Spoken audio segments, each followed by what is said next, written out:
여러분 안녕하십니까? 광주 MBC 뉴스투데이 시작합니다. 먼저 오늘의 주요 뉴스입니다. 광주 쓰레기 소각장 부지 신청 접수가 오늘 마감됩니다. 하지만 대부분의 자치구가 적극적으로 나서지 않고 있습니다. 무등산 증심사에서 큰 불이 나 건물 2개가 모두 불에 탔습니다. 불이 더 번지지 않아 증심사에 있는 문화재 피해는 없었습니다. 건설 경기 침체로 레미콘 업체가 직격탄을 맞았습니다. 노사 협상이 타결돼 운송료가 인상됐지만 한동안 어려움은 계속될 것으로 보입니다. 기아 타이거즈가 오늘 저녁 NC와 정규 시즌 마지막 경기를 갖습니다. 8년째 기아 타이거즈 응원단을 이끌고 있는 서한국 응원단장을 만나봤습니다. 법이 바뀌면서 광주에서 나오는 쓰레기를 처리할 소각장을 2030년까지 만들어야 하는데요. 앞서 2차례 후보지 공모가 실패해 이번에는 자치구를 앞세워 3번째 공모가 진행 중입니다. 오늘이 신청 마감일이지만 대부분의 자치구가 적극적으로 나서지 않고 있습니다. 보도에 김초롱 기자입니다. 광주시가 소각장 입지 후보지를 공모한 지 한 달이 되어 가는데 접수된 건 남구 한 건입니다. 이제 마감까지 하루 정도 남았는데 자치구 대부분이 적극적으로 소각장 유치에 나서지 않는 것으로 파악됐습니다. 모두 문의는 여러 차례 있었다면서도 이들을 만나 설득하거나 해당 부지를 찾아가 살펴본 경우 등은 없었습니다. 또 접수된 후보지가 조건을 충족하지 못할 경우를 대비해 자치구가 직접 후보지 물색을 시도한 곳은 단 2곳에 그쳤습니다. 반대 여론이 부담된다는 게 이유입니다. 주체적으로 나서서 자체 발굴 하는 것은 좀 반대 여론도 감안하면 좀 신중하게 접근하자는 그런 의견들이 있습니다. 지난 7월 광주시와 5개 자치구가 모여 구마다 후보지를 한 곳 이상 시에 신청하기로 했지만 지켜질지는 의문입니다. 취재진과의 통화에서 일부 자치구는 이 약속은 적극적으로 노력하자는 의미라며 반드시 한 곳 이상을 신청해야 하는 건 아니라고 본다고 답했습니다. 주민설명회만 봐도 광산구는 20회 진행했지만 서구는 2회, 동구 2회 등에 그쳤습니다. 이달 개인 신청이 마감되면 자치구는 다음 달 말까지 주민 동의와 개발 여부 등을 검토해 적합한 후보지를 시에 제출해야 합니다. 이후 입지 선정회의 평가, 전략환경영향평가 협의 등도 거쳐야 해 후보지 한두 개 신청만으로는 불안한 겁니다. 그게 이제 그 응모 요건이나 우리가 이제 평가 대상으로 올라갈 수 있는 정도의 것인지 아닌지 이게 아직은 모르잖아요. 신청인이 그냥 신청을 한 거이기 때문에. 자치구들은 공모 마감 날 신청이 몰릴 것으로 예상하고 있습니다. 하지만 후보지를 여럿 받고도 2차례 공모가 좌초된 터라 이후 상황도 낙관할 수만은 없어 자치구의 적극적인 대응이 어느 때보다 요구됩니다. MBC 뉴스 김초롱입니다. 한낮에는 덥게 느껴지지만 아침 저녁으로는 완연한 가을 기온이 느껴집니다. 현재 하늘 모습 보시면 깨끗한 하늘 드러나 있죠. 종일 고기압의 영향권에 들면서 맑은 날씨가 예상돼서 오늘도 바깥 활동하기 좋겠습니다. 다만 큰 일교차는 꼭 염두해 두셔야겠습니다. 오늘 아침 기온 17도로 출발한 가운데 한낮 기온 28도로 아침 기온과 낮 기온 모두 어제보다 1, 2도가량 낮겠고요. 낮과 밤의 일교차는 10도가량으로 크게 벌어지겠습니다. 내일은 비 소식 들어있습니다. 광주와 전남에 5에서 10mm가량의 약한 비가 지날 것으로 예상되는데요. 순간 풍속 시속 55km에 달하는 강풍이 동반될 것으로 보여서 미리 대비하셔야겠습니다. 날씨 정보였습니다. 어제 아침 무등산 증심사에서 큰 불이 났습니다. 다행히 인명피해는 없었고 무등산으로 번지지도 않았지만 5시간 넘게 연기가 나면서 휴일을 맞아 무등산을 찾은 시민들이 불안에 떨어야 했습니다. 보도에 천홍희 기자입니다. 나무와 기와 지붕으로 된 건물이 불길에 휩싸였습니다. 금방이라도 산으로 번질 것처럼 불길이 매섭게 치솟습니다. 무등산을 뒤덮을 정도로 쉴 새 없이 연기가 납니다. 어제 오전 9시 50분쯤 광주 동구 울림동 무등산 증심사에서 불이 났습니다. 보시는 것처럼 큰 불길은 잡혔는데요. 소방대원들이 중장비를 동원해 건물 잔해를 치우고 잔불을 정리하고 있습니다. 이 불로 인명피해는 없었지만 대형 산불로 번질 우려가 컸습니다.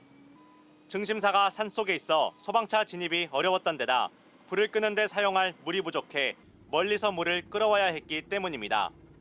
무등산 국립공원 사무소는 증심사 근처 등산길을 통제했고 소방당국은 관할 인력 전체를 동원하는 대응 1단계를 발령했습니다. 불 났다 해서 나가게 불이 이부 붙었더라. 뭐 본인으로 소방 119 전화하고 막 그랬지. 불은 증심사에서 식당으로 사용하는 공양간과 행원당을 모두 태우고 5시간 30분 만에 꺼졌습니다. 불로 난 연기가 등산로로 퍼지면서 휴일을 맞아 산을 찾았던 시민들이 큰 불안에 떨었습니다. 연기가 이제 그냥 등산로 자체에 완전히 쭉 깔려가지고 또 냄새가 심하니까 사람들이 이렇게 입을 좀 손수건 같은 걸로 이렇게 가리면서 올라가시는 정도였습니다. 광주시 문화유산이자 문화체육관광부가 지정한 전통 사찰인 증심사는 만남의 장소로 시민들의 큰 사랑을 받고 있습니다. 증심사에는 국가보물로 지정된 불저상 등 문화재도 있었지만 대웅전 등으로 불길이 번지지 않으면서 문화재 피해는 없었습니다. 목조 건축물이다 보니까 산림화재를 총력적으로 대응을 했고 연소확대 반지, 대웅전으로 연소확대 반지를 위해서 전 소방력을 투입하였습니다. 소방당국은 식당에서 용접 작업을 하던 중 불꽃이 튀면서 불이 난 것으로 보고 정확한 경위를 조사하고 있습니다. MBC 뉴스 천홍희입니다. 한국수력원자력 한빛원전본부는 영광 한빛원전 6호기의 발전이 재개되면서 전체 6개 발전기가 모두 정상 가동에 돌입했다고 밝혔습니다. 한빛 6호기는 재가동에 앞서 지난 7월부터 계획 예방 정비를 거쳤고 원전 연료와 원자로 상부 헤드 교체 등 정비 작업을 마쳤습니다. 한빛원전본부는 재개된 6호기의 발전 출력은 내일 최대 출력에 도달할 예정이라고 밝혔습니다.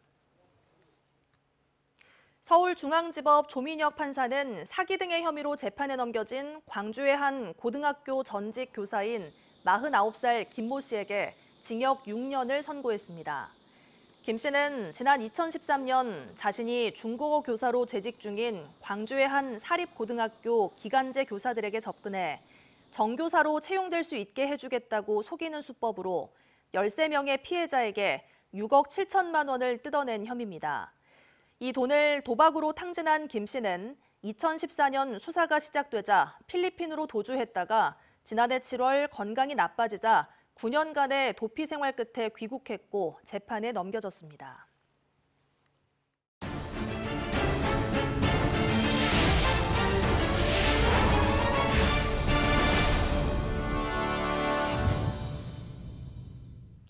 건설 경기 침체 여파로 공사 현장에 물량을 공급하는 레미콘 업계도 직격탄을 맞고 있습니다. 비용은 늘고 수입은 크게 줄면서 제조사도 운송기사들도 시름에 잠겨 있습니다. 김규희 기자가 현장 취재했습니다. 전남의 한 레미콘 제조 공장입니다. 공사 현장의 주문 물량이 지난해보다 절반 가까이 줄면서 예전의 활기는 찾아보기 힘듭니다.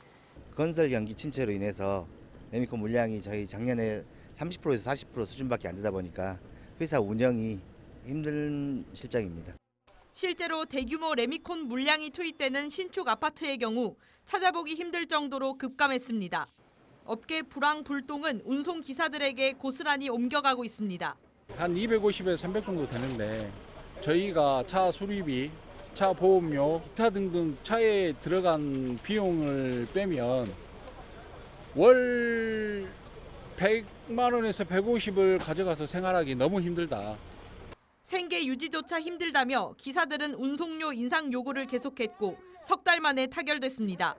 노조와 제조사 측은 15차례 협상 끝에 1회당 5천 원 인상한 66,500원으로 최종 합의했습니다. 운송료 인상을 둘러싼 노사 양측의 갈등은 일단 봉합됐지만 건설 경기가 회복되지 않을 경우 레미콘 업계의 고통은 당분간 계속될 전망입니다. MBC 뉴스 김규희입니다. 북상하고 있는 18호 태풍 끄라톤의 간접 영향권에 든 장흥댐이 홍수 조절을 위한 계획 방류를 추진하고 있습니다. K워터 장흥댐 재난대책 상황실은 오늘 오후부터 초당 5톤을 탐진강을 통해 방류해 현재 78m인 댐 수위를 조절할 계획이라고 밝혔습니다. 기상청은 태풍 끄라톤의 영향으로 장흥댐 인근에서 오는 1일부터 7mm의 강우가 내릴 것으로 전망했고, 태풍의 진로에 따라 계획 방류하는 댐은 늘어날 전망입니다. 전라남도가 고병원성 조류 인플루엔자를 예방하고 확산을 막기 위해 내일부터 내년 2월까지를 특별 방역 대책 기간으로 정하고 방역 관리를 강화합니다. 도는 이를 위해 22개 시군의 거점 소독시설 23곳을 24시간 운영하고 가금 농장에 전담 공무원을 지정하는 한편 철새도래지 16곳, 30개 탐방로 진입 지점을 통제하고 주변 도로의 방역을 강화할 예정입니다. 고병원성 조류 인플루엔자는 지난 겨울철 전국 6개 시도에서 32건이 발생했고, 이 가운데 전남에서는 5개 시군에서 8건이 발생했습니다.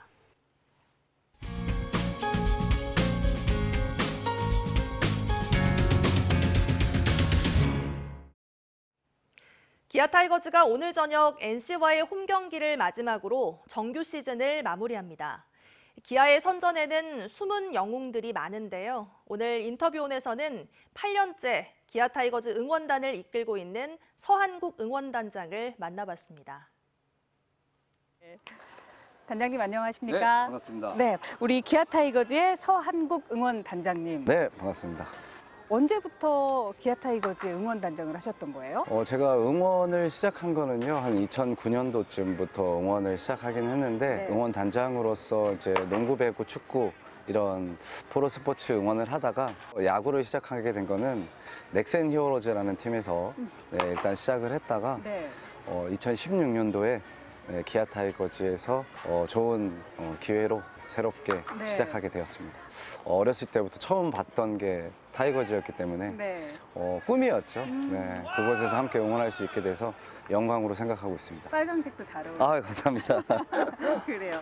아까 우리 단장님께서 말씀하신 게 2016년에 네네. 기아 타이거즈 응원단장이 되신 네, 거잖아요. 맞습니다. 그런데 돌이켜보면 이듬해 바로 기아가 V11을 했단 말이에요. 네. 2017년에 응원의 상징이 플래시 파도 타기? 플래시 파도 타기도 물론 멋있었지만 그때 당시에 그 이제 클래퍼를 이용한 네. 반반 응원 이런 것들이 정말 굉장히 좀 화제가 되고 많은 분들이 놀랍다. 어떻게 처음 이제 야구장에서 저런 응원이 될 수 있을까? 이런 것들을 직접 앞에서 봤을 때 정말 장관이었고 네. 타이거즈 팬분들이 역시 대단하다 느꼈습니다. 그러면 2017년에 그랬는데 네. 지금 연차로 치면은 쌓이고 또 쌓이셨단 말이에요. 그리고 오늘 이번에 우리가 한국 시리즈를 드디어 간단 말이죠. 네, 그렇죠. 이게 단단하게 준비하고 계시겠다. 사실 그때는 이제 또 잠실에서의 경기들이었고 네. 올 시즌 같은 경우는 우리 홈에서 또 진행되는 경기들이 5경기나 있다 보니까 네. 홈 이점을 살리는 홈에서만 할 수 있는 그런 또 특별한 응원들 네. 그리고 어찌됐든 응원도 하나의 승부라고 생각하기 때문에 네. 어느 팀이 올라오든 타이거즈는 지지 않을 각오로 잘 준비해서 또 우리 팬들과 함께 우리 선수들 진짜 기 살려주고 승리할 수 있도록 준비하고 있습니다. 그래요. 오늘 팬들하고 진짜 우승 세레모니 있는 날이잖아요. 네, 맞습니다. 오늘을 위해서 우리 단장님은 어떤 걸 준비하셨을까? 어떤 마음으로 함께 하실까요? 최종전을 맞이해서 우리 광주 유니폼, 특별한 유니폼을, 네. 우리 선수들도 함께, 저희 응원단도 함께 이 유니폼을 입고 착용을 하고, 네. 경기에 임하고, 승패보다는 우리 선수들 다치지 않게, 네. 그리고 우리 팬분들 오늘만큼은 정말 행복하게 즐길 수 있게, 이 날씨에 야구를 즐길 수 있게끔 최선을 다해서 노력하겠습니다. 그래요. 네. 삐끼삐끼 댄스가 네네네. 이 상황에서 이렇게 세계적인 히트를 쳤단 말이죠. 네, 그 얘기 좀 해주세요. 정말 삐끼삐끼의 열풍이라고 해도 과언이 아닐 정도로 뭐 요즘에 SNS에 네. 정말 많이 나오더라고요. 네. 네, 사실 이 노래는 올해 만든 노래가 아니라 벌써 3시즌이 됐어요. 그러게요. 삐끼삐끼라는 곡이 3시즌째인데 안 바꾼 이유가 있습니다. 왜요? 네. 전상현 선수가 예, 예. 타이거즈의 전상현 선수가 이 음악을 유독 좋아했어요. 그 얘기 들었어요. 네, 유독 좋아하셔가지고 이제 저한테 이 노래 좀 자주 좀 틀어달라. 그래서 그러면 우리는 전상현 선수가 아웃 카운트를 잡을 때마다 네. 이 노래를 틀겠다. 네. 네, 그렇게 돼서 첫 해 그렇게 삐끼삐끼를 썼고 이렇게 세 번째 시즌까지 온 건데 우리 또 치어리더 분들이 또 인기가 많잖아요. 네. 예. 또 치어리더 분들의 이 네. 중독성 있는 네. 안무들 이런 것들을 너무 잘해 주셔가지고 그게 또 이렇게 방송이나 SNS를 통해서 정말 유명해진 것 같습니다. 이제 오늘 경기 그리고 한국 시리즈에서의 이제 몇 경기 같이 우리 팬들하고 치르셔야 되잖아요. 네, 맞습니다. 이렇게 해보시죠.라고 응원 단장으로서 한 말씀 해주시면 뭐라 그러실까요? 정말 열심히 달려왔습니다. 네, 우리 선수들 최선을 다했고요. 그리고 정말 유독 더운 여름 우리 팬분들의 응원이 없었으면 여기까지 올 수 없었던 것 같아요. 지금까지 너무 열심히 잘 달려왔고 이제는 오늘은 조금 즐기고 다시 시작해야 됩니다. 그 통합 우승이라는 목표를 이루기 위해서 지금까지 달려온 거고 네. 잘 달려왔으니까 네. 지금처럼 하던 대로만 우리 선수들은 다치지 않고 그리고 그런 선수들을 우리 타이거즈의 팬분들은 믿고 지금까지 해주신 것만큼만 응원해 주신다면 반드시 통합 우승 할 수 있습니다. 한국 시리즈 우승하고 또 한 번 다들 뵐 수 있었으면 좋겠어요. 네. 언제든지 불러주십시오. 네. 오늘 말씀 감사합니다. 네, 감사합니다.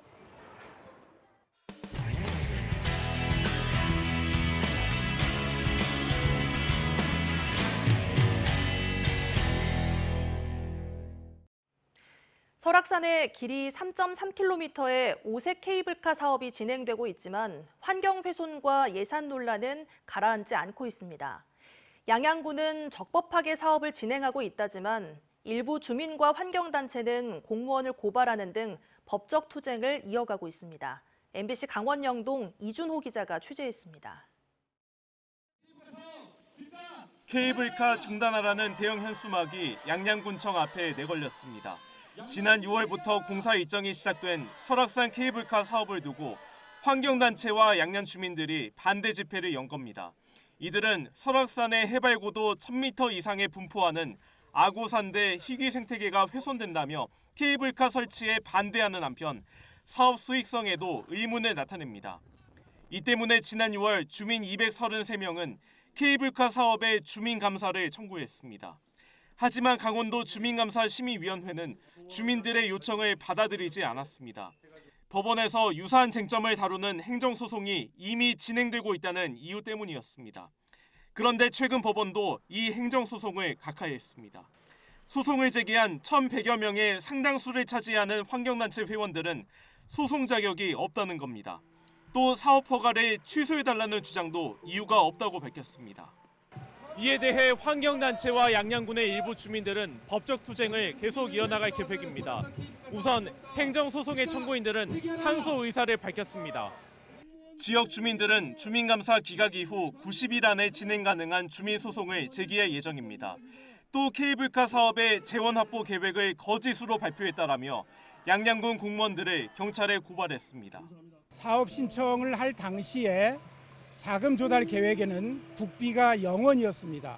그런데 홍보 자료에는 무려 57.5%에 해당하는 비용을 국비와 도비로 조달하게 되었다 하면서 이에 대해 양양군은 국비 압보는 사실이라며 근거 없는 주장이라고 반박하고 있습니다. 1172억 중에 600억은 군비가 아닌 저희 국가의 돈이나 그 강원도의 돈으로 이미 다 확보를 했다라고 보시면 되고 또 이번 사업은 충분한 경제성이 있고 오는 2026년까지 적법한 절차에 따라 케이블카 건설을 완료하겠다고 밝혔습니다. MBC 뉴스 이준호입니다.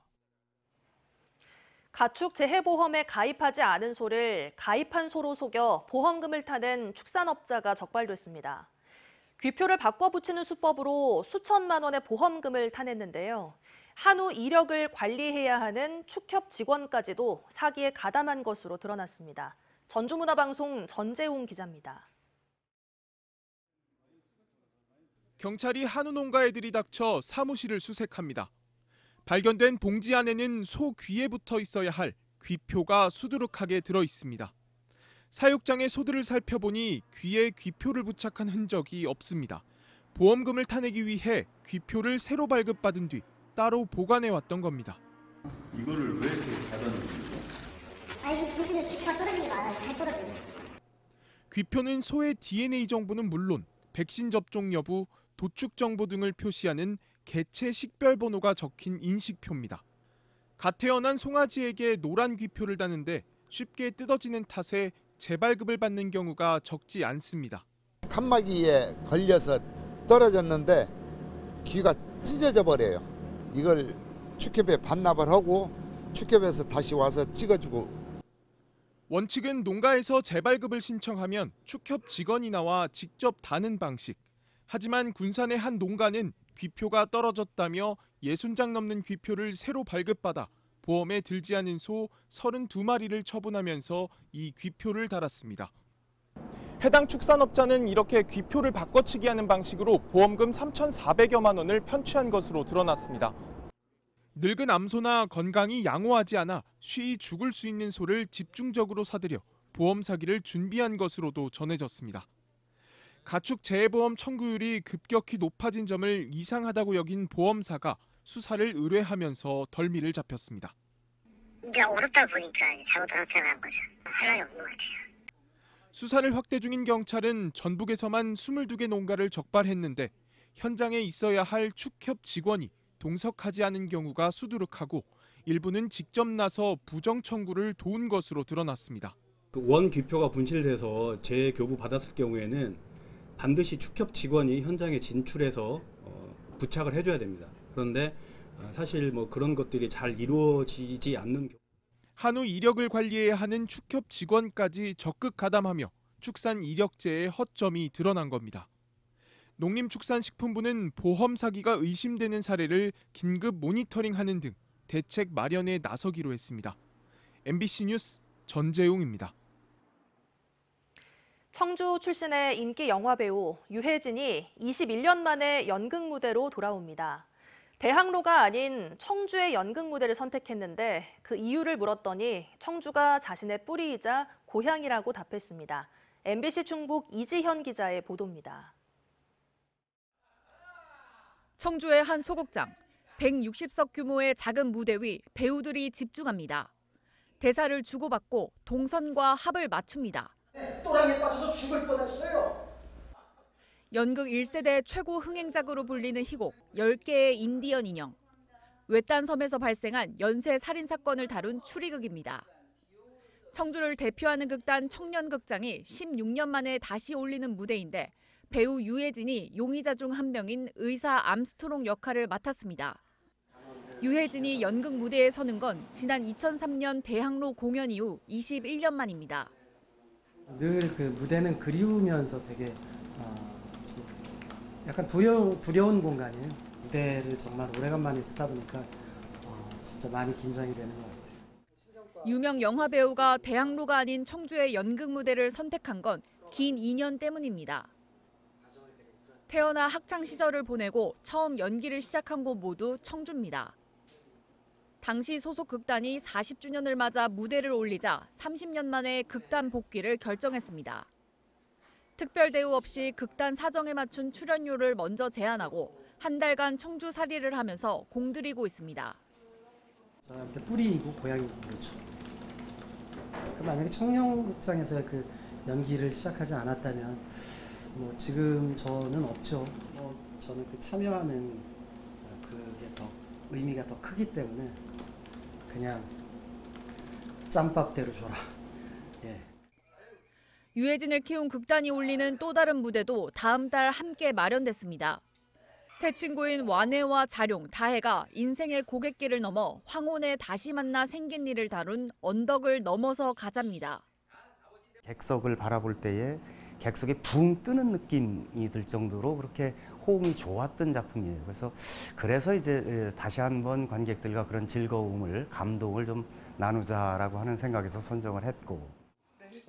10개의 인디언 인형은 같은 달 22일부터 31일까지 관객을 만나는데 유해진 출연 소식이 알려지면서 이미 대부분 표가 매진된 상태입니다. MBC 뉴스 이지연입니다. 남도의 맛 세계를 잇따를 기치로 목포에서 열린 제30회 남도 음식문화 큰잔치가 사흘간의 축제 일정을 마치고 폐막했습니다. 축제 마지막 날인 어제 남도 명인 쿠킹 클래스가 이어졌고 남도의 식재료를 활용한 김밥 경연이 열렸습니다. 또 목포 구미 특별관과 남도 종가 음식관, 시군 음식 체험관, 남도 음식 명인관에는 직접 맛보고 체험하는 관광객들로 붐볐습니다. 올해로 30주년을 맞은 남도 음식문화 큰잔치는 국내외 관광객과 주한 외교사절 등이 대거 참석해 전남이 원류인 K푸드의 매력을 체험했습니다. 아직 한낮에는 덥지만 아침 저녁으로는 완연한 가을 기온이 느껴집니다. 현재 하늘 모습 보시면 깨끗한 하늘 드러나 있습니다. 종일 고기압의 영향권에 들면서 오늘도 맑은 날씨가 예상되고요. 바깥 활동하기 정말 좋겠습니다. 다만 크게 벌어지는 일교차는 꼭 염두해 두셔야겠습니다. 오늘 아침 기온 17도로 출발한 가운데 한낮 기온 28도로 아침 기온과 낮 기온 모두 어제보다 1, 2도가량 낮겠고요. 낮과 밤의 기온차 는 10도 이상으로 크게 벌어지겠습니다. 한편 내일은 비 소식 들어 있습니다. 광주와 전남에 5에서 10mm가량의 비가 내리겠고요. 순간 풍속 시속 55km에 달하는 강풍이 동반될 것으로 보여서 주의가 필요하겠습니다. 대부분 지역의 아침 기온이 15도에서 17도 분포로 아침 출근길 날씨는 제법 쌀쌀합니다. 한낮 기온은 대부분 30도를 조금 밑도는 수준 예상됩니다. 일교차가 크게 나는 지역에서는 15도가량으로 벌어지겠습니다. 순천의 현재 기온 17도 보이고 있는 가운데 한낮 기온 29도 안팎 예상됩니다. 바다의 물결은 전해상에서 최고 2.5m로 조금 높게 일겠습니다. 내일은 비가 지나면서 낮 기온 오늘보다 4, 5도가량 내림세를 보이겠고요. 수요일 광주의 낮 기온 20도 안팎까지 낮아지겠습니다. 날씨 정보였습니다. 이상으로 뉴스 마칩니다. 함께해 주신 여러분 고맙습니다. 언제 어디서나 내 손 안의 뉴스. 광주 MBC 뉴스 유튜브 구독으로 함께하세요.